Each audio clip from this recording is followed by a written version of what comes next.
Hello friend, आज हम लोग डीएसपी की पाठशाला का प्रैक्टिस सेट नंबर 10 को डिस्कस करेंगे। ये इस सेट का आखिरी सेट है, तो शुरू करते हैं अपने वीडियो को। इसमें हम लोग झारखंड के 40 क्वेश्चन को शामिल किए हैं। आज का जो पहला क्वेश्चन है, टाटा ट्रस्ट और झारखंड सरकार के सहयोग से निम्न से किस स्थान पर कैंसर हॉस्पिटल बनाया जाएगा?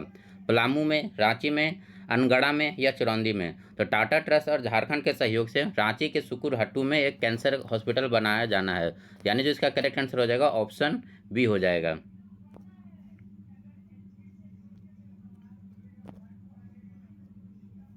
ठीक है, बढ़ते हैं अपने अगले क्वेश्चन में। बंगाल में झारखंड के 3 कांग्रेसी विधायक जो भारी मात्रा में कैश के साथ गिरफ्तार हुए थे, इनमें से कौन नहीं है? इरफान अंसारी, नमल विकसल कोंगाड़ी, सुखराम उरांव या राजेश कश्यप? तो बंगाल में जो झारखंड के 3 कांग्रेसी विधायक पकड़ाए थे, उनमें इरफान अंसारी, राकेश कश्यप और नमन विकसल थे। इसमें जो शामिल नहीं थे ये सुखराम उरांव थे, यानी जो इसका करेक्ट आंसर हो जाएगा ऑप्शन सी हो जाएगा।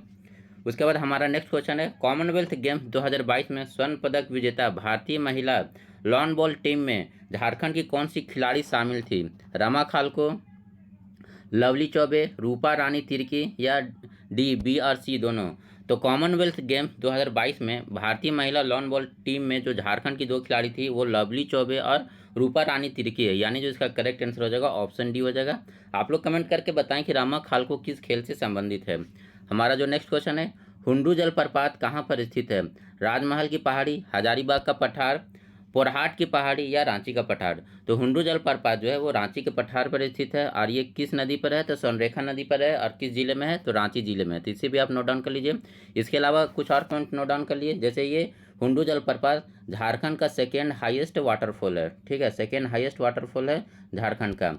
और ये इसकी टोटल जो ऊंचाई है कितनी है? अगर मीटर में बात किया जाए तो मीटर में 98 मीटर, और फीट में बात किया जाए तो 322 फीट। तो इस पॉइंट को भी आप नोट डाउन कर लीजिए। बढ़ते हैं अपने अगले क्वेश्चन। वैसे आप लोग कमेंट करके बताएं कि झारखंड का सबसे ऊंचा जलप्रपात कौन सा और किस नदी पर है। हमारा जो नेक्स्ट क्वेश्चन है, झारखंड का कौन सा जिला उड़ीसा को स्पर्श करता है? चतरा, हजारीबाग, गुमला या सिमडेगा? तो उड़ीसा को स्पर्श करने वाला जो जिला है वो सिमडेगा हो जाएगा। ठीक है, यानी जो इसका करेक्ट आंसर हो जाएगा ऑप्शन डी हो जाएगा। अब झारखंड का थोड़ा सा मैप देख लेते हैं। देखिए, झारखंड के मैप से इसे ये समझ में आ जाएगा। जैसा कि इस मैप में आप देख रहे होंगे, झारखंड के उत्तर में कौन सा राज्य है? तो उत्तर में झारखंड का बिहार राज्य है। उसके बाद झारखंड के पूर्व में कौन सा राज्य है? तो वेस्ट बंगाल है। झारखंड के दक्षिण में कौन सा राज्य है? तो उड़ीसा राज्य है। और हमारा झारखंड के पश्चिम में कौन सा राज्य है? तो छत्तीसगढ़ है। और जो हमारा पश्चिम उत्तर में कौन सा राज्य है? तो यूपी राज्य है। तो झारखंड टोटल 5 राज्यों के साथ अपना बाउंड्री बनाता है। इसमें उड़ीसा से देखिए कौन कौन जिला जो है टच करता है। तो उड़ीसा से हो गया एक सिमडेगा हो गया, वेस्ट सिंहभूम यानी पश्चिमी सिंहभूम हो गया। उसके बाद सरायकेला खरसावां का थोड़ा सा बाउंड्री है। उसके बाद आपका पूर्वी सिंहभूम। तो ये 4 जिला जो है उड़ीसा से बाउंड्री बनाता है। उसके बाद एक क्वेश्चन नोट डाउन करिए कि झारखंड का कौन सा ऐसा जिला है जो 3 राज्यों के साथ बाउंड्री बनाता है? तो झारखंड का एकमात्र जिला जो 3 राज्यों के साथ बाउंड्री बनाता है वो हो जाएगा गढ़वा। कौन कौन सा राज्य है? तो छत्तीसगढ़, यूपी और बिहार। या इसको इस तरह से भी क्वेश्चन पूछता है कि झारखंड का एक कौन सा एकमात्र जिला जो यूपी से टच करता है? तो यूपी से टच करने वाला एकमात्र जो जिला है वो गढ़वा हो जाएगा। तो इसे भी आप नोट डाउन कर लीजिए। बाकी जो वेस्ट बंगाल है वो झारखंड के 10 जिलों के साथ बाउंड्री बनाता है। उसके बाद बिहार भी है जो झारखंड के 10 जिलों के साथ बाउंड्री बनाता है। तो इसे आप मैप में देखकर अच्छे से कवर कर लीजिए। बढ़ते अपने अगले क्वेश्चन में। जमशेदपुर किस नदी के तट पर स्थित है? स्वर्णरेखा और कांची, स्वर्णरेखा जुमार, दामोदर बराकर या स्वर्णरेखा खरकई? तो जमशेदपुर जो है वो स्वर्णरेखा और खरकई नदी के तट पर स्थित है, यानी जो इसका करेक्ट आंसर हो जाएगा ऑप्शन डी हो जाएगा। अब स्वर्णरेखा नदी के बारे में थोड़ा सा जान लीजिए। सबसे पहले बात करते हैं स्वर्णरेखा का उद्गम स्थल कहाँ पर है। तो ये रांची के नगड़ी से निकलती है। कहाँ पर? रांची के नगड़ी से। या फिर ये ऑप्शन में नहीं रहे तो छोटा नागपुर पठार, ये भी ऑप्शन रहेगा, तो इसे भी आप मार दीजिएगा। ठीक है, तो ये रांची के नगरी से या छोटा नागपुर के पठार से निकलती है। उसके बाद इसका जो टोटल लंबाई कितनी है? तो ये टोटल लंबाई है 470 किलोमीटर की इसकी टोटल लंबाई है। और ये किस किस जिले से होकर बहती है? तो ये रांची और सिंहभूम के क्षेत्र में से होकर बहती है। ठीक है, रांची, सिंहभूम के क्षेत्र और जमशेदपुर से, जमशेदपुर जमशेदपुर से होकर बहती है। उसके बाद बात किया जाए इसकी सहायक नदियाँ कौन कौन सी हैं, तो इसकी सहायक नदी में नोट डाउन कर लीजिए। तो सबसे पहले हो जाएगा कांची, उसके बाद करकरी, कांची, करकरी, उसके बाद खरकई, खरकई, उसके बाद दूसरा नोट डाउन करिए रोरो, और संजय नदी। रोरो और संजय नदी ये स्वर्णरेखा की प्रमुख सहायक नदी कौन कौन से हो गए? कांची, करकरी, खरकई, रोरो और संजय नदी ये इसकी सहायक नदी है। एक क्वेश्चन और नोट डाउन कर लीजिए कि झारखंड का एकमात्र नदी जो स्वतंत्र रूप से बंगाल की खाड़ी में गिरती है, स्वतंत्र रूप से बंगाल की खाड़ी में गिरने वाली झारखंड की एकमात्र नदी कौन सी है? तो स्वर्णरेखा नदी है। ये भी क्वेश्चन कई बार पूछता है एग्जाम में, तो इसे आप अच्छे से नोट डाउन कर लीजिए। बढ़ते हैं अपने अगले क्वेश्चन में। शीतकाल में झारखंड के किस भाग में तापमान सबसे कम होता है? नेतरहाट, संथाल परगना, राजमहल की पहाड़ियाँ या इनमें से कोई नहीं? तो सबसे ज़्यादा जो ठंडा पड़ता है वो नेतरहाट के क्षेत्र में पड़ता है, यानी जो यहाँ शीतकाल में सबसे कम तापमान कहाँ पर हो जाएगा? तो नेतरहाट में हो जाएगा। सो इसका करेक्ट आंसर हो जाएगा ऑप्शन ए। उसके बाद हमारा नेक्स्ट क्वेश्चन है, निम्नलिखित में से कौन सा जिला में सबसे अधिक ग्रेफाइट रिजर्व पाया जाता है? तो गुमला, सिंहभूम, पलामू या धनबाद? तो सबसे अधिक जो ग्रेफाइट का रिजर्व है वो पलामू में, यानी जो इसका करेक्ट आंसर हो जाएगा ऑप्शन सी हो जाएगा। उद्योग, खान और भूविज्ञान के अनुसार भारत में लोहे के भंडारण के संबंध में झारखंड का कौन सा स्थान है? प्रथम, द्वितीय, तृतीय या चतुर्थ? तो भारत में लोहे का जो भारत में टोटल जो झारखंड में जो टोटल लोहे का भंडारण है उसमें भारत में जो रैंक है झारखंड का वो दूसरा स्थान पर है, यानी जो इसका करेक्ट आंसर हो जाएगा ऑप्शन बी हो जाएगा। यहाँ पर टोटल भारत का जो है 26% जो है लौह एक्स पाया जाता है। कितना परसेंट? ये पॉइंट को नोट डाउन कर लीजिए। यहाँ पर टोटल भारत का जो लौह एक्स का मात्रा कितना है? तो यहाँ पर 26% यहाँ पर पाया जाता है। हमारा जो नेक्स्ट क्वेश्चन है, पत्थर और बीड़ी उत्पादन उद्योग के लिए मशहूर जिला कौन सा है? ठीक है, पत्थर और बीड़ी उत्पादन के उद्योग के लिए कौन सा फेमस जिला है? तो लोहरदगा, चतरा, पाकुड़ या कोडरमा? तो पत्थर और बीड़ी उत्पादन के उद्योग के लिए जो फेमस जिला है वो पाकुड़ हो जाएगा। तो इसका जो करेक्ट आंसर हो जाएगा ऑप्शन सी हो जाएगा। झारखंड में नकदी फसल के प्रयुक्त जोते हुए क्षेत्र का हिस्सा कितना है? 15%, 20%, 10% या 5%? तो झारखंड में नकदी फसल के लिए प्रयुक्त जोत का जो क्षेत्र का हिस्सा है वो 5% है, यानी जो इसका करेक्ट आंसर हो जाएगा ऑप्शन डी हो जाएगा। झारखंड में टोटल जो कृषि योग्य भूमि कितना है वो 38 लाख हेक्टेयर है। ठीक है, झारखंड में टोटल कृषि योग्य भूमि कितना है? 38 लाख हेक्टेयर भूमि टोटल जो कृषि योग्य भूमि है, जिस पर कितना परसेंट पर खेती होता है? यहाँ पर जो है 23% पर ही खेती हो पाता है। तो इस पॉइंट को भी आप नोट डाउन कर लीजिए। चलिए नेक्स्ट क्वेश्चन को देखते हैं। अंग्रेजों से लोहा लेते हुए शहीद होने वाले छोटा नागपुर क्षेत्र के प्रथम क्रांतिकारी कौन थे? बिरसा मुंडा, जतरा भगत, रघुनाथ महतो या बुद्धू भगत? तो अंग्रेजों से लोहा लेते हुए शहीद होने वाले छोटा नागपुर क्षेत्र के प्रथम क्रांतिकारी थे, ये थे बुद्धू भगत, यानी जो इसका करेक्ट आंसर हो जाएगा ऑप्शन डी हो जाएगा। अब बुद्धू भगत के बारे में कुछ जान लेते हैं। जैसे बुद्धू भगत कौन से जो आंदोलन हो रहा था उसका नेतृत्व करता थे? तो ये कोल विद्रोह के नेतृत्व करता थे। ठीक है, कोल विद्रोह के नेतृत्वकर्ता के रूप में कौन थे? तो बुद्धू भगत। और कोल विद्रोह कब होता है? ये 1831 से लेकर 1832 के बीच में होता है। 1831 से स्टार्ट होकर 1832 तक चलता है। उसके बाद इसमें क्वेश्चन ये पूछ सकता है कि कोल विद्रोह के प्रसार हेतु जो प्रतीक चिन्ह के रूप में किसका यूज किया गया था? तो कोल विद्रोह के प्रसार हेतु जो प्रतीक के रूप में जो यूज किया गया था वो तीर का यूज किया गया था। उसके बाद ये कोल विद्रोह को जो है झारखंड का पहला सुसंगठित एवं व्यापक जनजाति विद्रोह कहा जाता है। इस पॉइंट को भी आप नोट डाउन कर लीजिए। ठीक है, कोल विद्रोह को झारखंड का पहला सुसंगठित और व्यापक जनजाति विद्रोह कहा जाता है। इसके बाद पूछेगा कि जो बुद्धू भगत है इसकी हत्या किसके द्वारा की जाती है?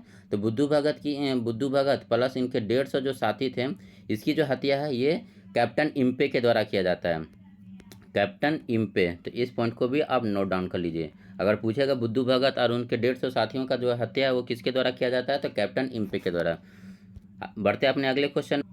मुंडा आंदोलन का तत्कालीन कारण क्या था? गैर आदिवासियों का शोषण, 1894 का वन सुरक्षा कानून, भूमि राजस्व की उच्च दर या इनमें से कोई नहीं? तो मुंडा आंदोलन का तत्कालीन कारण में कई कारण थे, जिसमें एक कारण था 1894 का वन सुरक्षा कानून। सो इसका जो करेक्ट आंसर हो जाएगा ऑप्शन बी हो जाएगा। ये मुंडा आंदोलन कब से कब स्टार्ट होता है? तो मुंडा आंदोलन जो है ये 1895 से शुरू होता है और 1900 तक में चलता है। ठीक है, 1895 से लेकर 1900 ईस्वी तक चलता है। इसके जो नेतृत्वकर्ता कौन थे? तो इसके जो नेतृत्वकर्ता थे ये बिरसा मुंडा थे। इसके नेतृत्वकर्ता कौन थे? बिरसा मुंडा। इसके जो कारण में था, तो कारण में तो एक ये हो गया 1894 का छोटा नागपुर वन सुरक्षा कानून। उसके बाद खूटखट्टी व्यवस्था की समाप्ति से उत्पन्न बेरोजगारी, ये भी इसका एक कारण था। तो इस पॉइंट को भी आप नोट डाउन कर लीजिएगा। बढ़ते अपने अगले क्वेश्चन में। पद्मश्री सम्मान से सम्मानित होने वाले प्रथम आदिवासी नेता कौन थे? काफ़ी अच्छा क्वेश्चन है ये, इसको BBI करके रख लीजिए। पद्मश्री सम्मान से सम्मानित होने वाले प्रथम आदिवासी नेता कौन थे? तो जयपाल सिंह मुंडा, जुएल लकड़ा, ठेबले उरांव या कार्तिक उरांव? तो पद्मश्री सम्मान से सम्मानित होने वाले जो प्रथम आदिवासी नेता थे वो जुएल लाकड़ा थे, यानी जो इसका करेक्ट आंसर हो जाएगा ऑप्शन बी हो जाएगा। अब इन्हें पद्मश्री किस वर्ष मिला था? तो इन्हें जो पद्मश्री मिला था 1963 में, ठीक है, 1963 में इन्हें पद्मश्री मिला। जुएल लाकड़ा का संबंध किस जनजाति से था? तो ये उरांव जनजाति से संबंधित थे। और इनके बारे में एक पॉइंट और नोट डाउन करिए, ये 1915 ईस्वी में छोटा नागपुर उन्नति समाज का गठन में शामिल थे, ठीक है। छोटा नागपुर उन्नति समाज जिसका गठन 1915 में होता है वे इसमें सम्मिलित थे। तो बढ़ते आप अगले क्वेश्चन की तरफ। वासुकीनाथ धाम किस जिले में स्थित है? देवघर, दुमका, गोड्डा या गिरिडीह? तो वासुकीनाथ धाम जो है ये दुमका जिले में स्थित है, यानी जो इसका करेक्ट आंसर हो जाएगा ऑप्शन बी हो जाएगा। निम्न में से किस स्थान को हनुमान जी का जन्म स्थली माना जाता है? इटखोरी ग्राम, अंजन धाम ग्राम, टांगीनाथ धाम ग्राम या हापा मुनि ग्राम? तो यहाँ पर जो इसका करेक्ट आंसर हो जाएगा ये अंजन धाम ग्राम हो जाएगा। तो इसका जो करेक्ट आंसर हो जाएगा ऑप्शन बी हो जाएगा। और ये कहाँ पर है? तो ये गुमला में है। बढ़ते हैं अपने अगले क्वेश्चन में। निम्नलिखित में कौन सा कथन असत्य है? झारखंड में 1857 के विद्रोह का प्रारंभ रोहिणी गांव देवघर से हुआ था, ये कथन सही है। उसके बाद जो हमारा अगला कथन है, अजय नदी के तट पर बासा रोहिणी के 32वें इन्फेंट्री रेजिमेंट का मुख्यालय था, ये भी कथन सही है। उसके बाद जो हमारा अगला कथन है, रोहिणी में विद्रोही सैनिकों द्वारा नॉर्मन लेस्ली की हत्या कर दी गई थी, ये भी कथन सही है।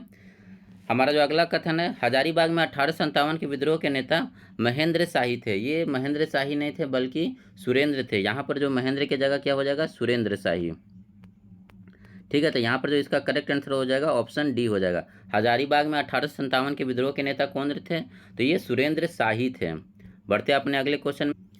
भारत छोड़ो आंदोलन के दौरान संथाल परगना क्षेत्र में अंग्रेजों के लिए सबसे बड़ा सिरदर्द कौन थे? के गोपालन, प्रफुल्ल चंद्र पटनायक, मोतीलाल केजरीवाल या विनोद चंद्र झा? तो भारत छोड़ो आंदोलन के दौरान संथाल परगना में जो सबसे सक्रिय नेता थे वो प्रफुल्ल चंद्र पटनायक थे, यानी जो इसका करेक्ट आंसर हो जाएगा ऑप्शन बी हो जाएगा। निम्नलिखित में कौन सा कथन असत्य है?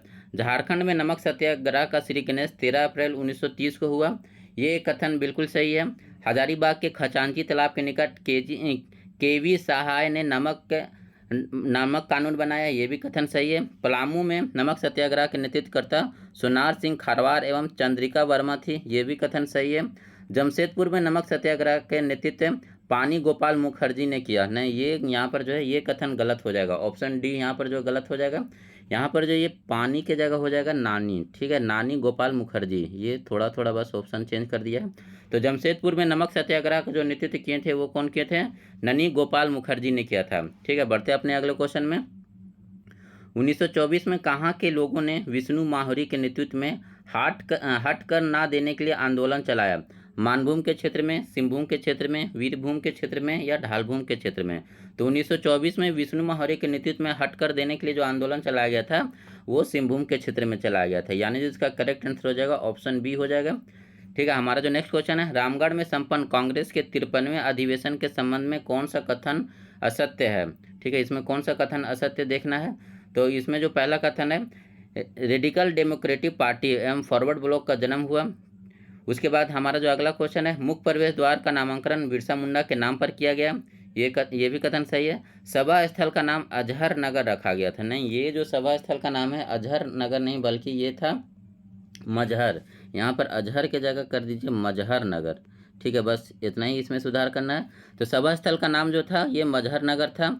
उसके बाद 53वां अधिवेशन 20 मार्च 1940 में होता है, ये भी कथन सही है। सो यहाँ पर जो करेक्ट आंसर बनेगा ऑप्शन सी हो जाएगा, सभा स्थल का नाम था मजहर नगर। उसके बाद हमारा जो अगला क्वेश्चन है, निम्नलिखित में कौन सा सुमिलित नहीं है? जितिया कहानी ये धनीराम बख्शी के द्वारा लिखा गया, ये सही है। जितिया कहानी किसके द्वारा लिखा गया है? तो धनीराम बख्शी के द्वारा। उसके बाद श्री गणेश चौथ कहानी ये WC राय, नहीं, ये गलत है। श्री गणेश चौथ कहानी भी ये भी धनीराम बख्शी के द्वारा ही लिखा गया। सो यहाँ पर जो गलत हो जाएगा ऑप्शन बी हो जाएगा। श्री गणेश चौथ कहानी किसके द्वारा लिखा गया? तो धनीराम बख्शी के द्वारा ही लिखा गया। छोटा नागपुर ताल मंजरी विनोद कवि, ये सही है। जगरमी नारायण जगराम, ये सही है। सो यहाँ पर जो करेक्ट आंसर हो जाएगा ऑप्शन बी हो जाएगा, ठीक है। यहाँ पर जो श्री गणेश चौथ कहानी ये धनीराम बख्शी के द्वारा ही लिखा गया है। हमारा जो अगला क्वेश्चन है, that that thing called love, unusual romance and rain, the age of desire पुस्तक के लेखक कौन है? तो किक्की सिंह, जसतीता केरकट्टा, कृतिका पांडे या तोहिन एस सिन्हा।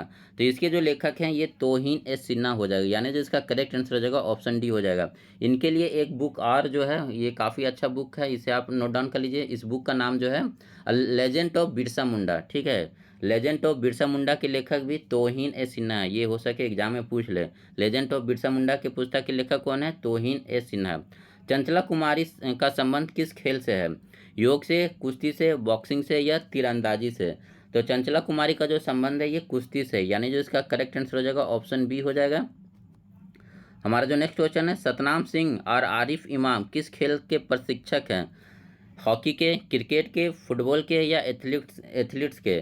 तो सतनाम सिंह और आरिफ इमाम जो है ये एथलीट के प्रशिक्षक है, यानी जो इसका करेक्ट आंसर हो जाएगा ऑप्शन डी हो जाएगा। झारखंड के पुरुष की सामान्य पोशाक को क्या कहा जाता है जो कपड़े का एक ही टुकड़ा होता है? लुंगी, धोती, अचकन या भगवा? तो ये जो कपड़े का एक पोशाक है जो एक ही टुकड़ा होता है इसे भगवा कहा जाता है, यानी जो इसका करेक्ट आंसर हो जाएगा ऑप्शन डी हो जाएगा। चलते हैं अपने नेक्स्ट क्वेश्चन में। हमारा जो नेक्स्ट क्वेश्चन है, निम्नलिखित पारंपरिक नृत्य रूपों में झारखंड का नृत्य कौन सा है? ठीक है, इसमें से कौन सा नृत्य जो है झारखंड से संबंधित है? तो सतरिया, घुमरा, पुतकली या पाइका? तो झारखंड से संबंधित लोक नृत्य जो है ये पाइका हो जाएगा, यानी जो इसका करेक्ट आंसर हो जाएगा ऑप्शन डी हो जाएगा। झारखंड राज्य में पुरुषों द्वारा त्योहार और शादी आदि समारोह में जैसे मौके पर तलवार और ढाल के साथ कौन सा नृत्य किया जाता है? पाइका, फगुआ, अग्नि या झूमर? तो झारखंड राज्य में पुरुषों के द्वारा त्योहार और शादियों में आदि समारोह में मौके पर जो तलवार और ढाल के साथ जो नृत्य किया जाता है वो पाइका नृत्य है, यानी जो इसका करेक्ट आंसर हो जाएगा ऑप्शन ए हो जाएगा। चलिए नेक्स्ट क्वेश्चन को देखते हैं। मुंडाओं की पुरखा कहानी एक मौखिक परंपरा का हिस्सा है, इस परंपरा को क्या कहते हैं? नागवंशावली, शाहिया गीत, सोसो बोंगा या होर संवाद? तो मुंडाओं की पुरखा कहानी की एक मौखिक परंपरा है, तो इस परंपरा को हम सोसो बोंगा कहते हैं, यानी जो इसका करेक्ट आंसर हो जाएगा ऑप्शन सी हो जाएगा। झारखंड के जनजाति समाज के बारे में कौन सा कथन गलत है? यहाँ पर कौन सा कथन गलत है? तो समाज पितृसत्तात्मक संरचना होती है, ये कथन सही है। प्रायः एकल परिवार की प्रधानता होती है, ये भी कथन सही है। बाल विवाह की स्वीकृति है, नहीं, यहाँ पर जो है बाल विवाह का प्रथा का प्रचलन नहीं है, सो यहाँ पर जो करेक्ट आंसर हो जाएगा ऑप्शन सी हो जाएगा। लैंगिक विभेद अर्जित है, ठीक, वर्जित है, तो ठीक है, यहाँ पर जो लैंगिक विभेद है उतना नहीं है, तो ये भी कथन सही है। तो यहाँ पर जो करेक्ट आंसर हो जाएगा ऑप्शन सी हो जाएगा, क्योंकि यहाँ पर जो है जनजातियों में जो है बाल विवाह जो है वो प्रचलित नहीं है। ठीक है, बढ़ते अपने अगले क्वेश्चन में। सुमिलित करें गीत और अवसर। तो फगुआ गीत किस अवसर पर गाया जाता है? तो ये मौसमी गीत है, फगुआ मौसम में गाया जाता है। उसके बाद सोहराय गीत, ये त्यौहार के समय गाया जाने वाला गीत है, ये त्यौहार का गीत है। उसके बाद जनाना झूमर गीत, ये नृत्य गीत है। उसके बाद झंझाइन गीत, ये एक तरह का संस्कार गीत है। सो यहाँ पर जो करेक्ट आंसर हो जाएगा ऑप्शन डी हो जाएगा। झारखंड में विधानसभा सीट की संख्या कितनी है? झारखंड में टोटल विधानसभा की सीट कितना है? तो 80, 81, 82 या 83? तो झारखंड में टोटल विधानसभा की सीट जो है वर्तमान में 81 है, जिसमें आप नोट डाउन कर लीजिए जनरल के लिए कितना सीट है। तो जनरल के लिए हो जाएगा 44। उसके बाद अनुसूचित जनजाति के लिए एसटी के लिए कितना? 28 और एससी के लिए 9। बढ़ते अपने अगले क्वेश्चन में। झारखंड विधानसभा के वर्तमान स्पीकर कौन है? दिनेश उरांव, महुआ मांझी, इरफान अंसारी या रविंद्रनाथ महतो? तो झारखंड विधानसभा के जो वर्तमान स्पीकर हैं ये रविंद्रनाथ महतो, यानी जिसका करेक्ट आंसर हो जाएगा ऑप्शन डी हो जाएगा। आप लोग कमेंट करके बताएं कि झारखंड विधानसभा के प्रथम स्पीकर कौन थे। बढ़ते अपने अगले क्वेश्चन में। निम्न से कौन सा कथन सत्य है? झारखंड गठन के बाद पलामू में सोन नदी पर राज्य का सबसे बड़ा पुल दीनदयाल उपाध्याय सेतु का शिलान्यास किया गया, ये कथन सही है, बिल्कुल ये कथन सही है। मुख्यमंत्री से सीधे संवाद के लिए टोल फ्री नंबर 181 शुरू किया गया, ये भी कथन सही है। राज्य में हेल्थ इंफॉर्मेशन हेल्पलाइन नंबर 104 की शुरुआत की गई, ये भी कथन सही है। सो यहाँ पर जो है करेक्ट आंसर हो जाएगा ऑप्शन डी, उपयुक्त में से सभी कथन सही हैं। ठीक है, हमारा जो नेक्स्ट क्वेश्चन है, झारखंड सरकार ने बालिकाओं को ड्रॉप आउट रोकने के लिए कौन सा योजना की प्रारंभ की है? तो कल्याण मंत्री लक्ष्मी योजना, मुख्यमंत्री विद्या लक्ष्मी योजना, लाडली बेटी योजना या इनमें से कोई नहीं? तो झारखंड सरकार ने बालिकाओं को जो स्कूल में ड्रॉप आउट रोकने के लिए जो है योजना चलाया था उसका नाम है मुख्यमंत्री विद्या लक्ष्मी योजना, यानी जो इसका करेक्ट आंसर हो जाएगा ऑप्शन बी हो जाएगा। और ये किस वर्ष से स्टार्ट किया गया था? 15 नवंबर 2015 को। ठीक है, इसे भी नोट डाउन कर लीजिए। बढ़ते हैं अपने अगले क्वेश्चन में। पीटीजी डाकिया योजना के बारे में कौन सा कथन सत्य है, उसका चुनाव करना है। इसकी घोषणा 6 अप्रैल 2017 को किया गया था, ये बिल्कुल सही है। इस योजना के तहत आदिम जनजाति को 40 किलो चावल राज्य खाद्य विभाग घर पहुंचाएगा, नहीं ये कथन गलत है। इस योजना को लाभार्थी में 70,000 हैं जिनकी साक्षरता दर निम्न है और आर्थिक आय मासिक 1,000 से कम है, ये कथन सही है। सो यहाँ पर जो करेक्ट कथन हो जाएगा 1 और 3। सो इसका जो करेक्ट आंसर हो गया ऑप्शन सी हो जाएगा। ठीक है, बढ़ते अपने अगले क्वेश्चन में। मुख्यमंत्री तीर्थ दर्शन योजना के लिए किन दो कंपनियों के बीच करार हुआ है। एनटीपीसी और टीआरसीटीसी, आईआरसीटीसी और जेटीडीसीएल, टीआरसीटीसी और एनटीपीसी, या इनमें से कोई नहीं। तो मुख्यमंत्री तीर्थ दर्शन योजना के लिए जो दो कंपनी के बीच करार हुआ है वो आईआरसीटी और जेटीडीसीएल के बीच हुआ है, यानी जो इसका करेक्ट आंसर हो जाएगा ऑप्शन बी हो जाएगा। चलिए अपने नेक्स्ट क्वेश्चन को देखते हैं। उरांव गांव का प्रधान या मुखिया कौन होता है। पाहन, मांझी, महतो या बैगा। तो उरांव गांव के जो प्रधान को कहा जाता है ये क्या कहा जाता है, तो ये कहा जाता है पाहन नहीं महतो, सॉरी। इसका जो करेक्ट आंसर हो जाएगा ऑप्शन सी हो जाएगा। जो उरांव गांव के प्रधान को या मुखिया को क्या कहा जाता है, तो महतो कहा जाता है। उसके बाद हमारा जो अगला क्वेश्चन है, हो जनजाति के संबंध में निम्नलिखित में कौन सा कथन असत्य है। भाषा की दृष्टि से हो क्लोरियन समूह में आते हैं, ये कथन सही है। इनकी भाषा हो मुंडारी आस्टिक परिवार की है, ये भी सही है। इस जनजाति की अपनी एक लिपि वारड चित्ती बनाई है, ये भी कथन सही है। इनका मुख्य निवास स्थान पलामू है, नहीं ये जो इनका मुख्य स्थान निवास का है वो कोल्हान का क्षेत्र है, यानी जो यहाँ पर जो करेक्ट आंसर हो जाएगा ऑप्शन डी हो जाएगा। इनका जो मुख्य स्थान कहाँ पर है, तो कोल्हान के क्षेत्र में है। ठीक है, तो यहाँ पर जो करेक्ट आंसर हो गया ऑप्शन डी हो जाएगा। बढ़ते हैं अपने अगले क्वेश्चन में। चेरो जनजाति के विवाह के संबंध में कौन सा कथन सत्य है। इनमें विवाह की दो विधियां प्रचलित है, ढोला और चढ़ा। ठीक है, तो ये कथन सही है। वधू मूल को इनमें दस्तूरी या झांपी कहा जाता है, ये भी कथन सही है। चेरो विवाह बिल्कुल हिंदू विवाह की तरह होता है, ये भी कथन सही है। उपयुक्त में से सारे यहाँ पर जो सारे कथन है ये सही हो जाएगा। ठीक है, चेरो जनजाति में जो विवाह के संबंध में तो इन्हें दो विधियां प्रचलित कहा जाता है, ढोला और चढ़ा। यहाँ पर जो विवाह की दो विधियां हैं ढोला और चढ़ा। वधू मूल में इन्हें दस्तूरी या झांपी कहा जाता है, और चेरो विवाह जो बिल्कुल हिंदू विवाह की तरह ही होता है। सो इस वीडियो में इतना ही। Thank you for watching this video.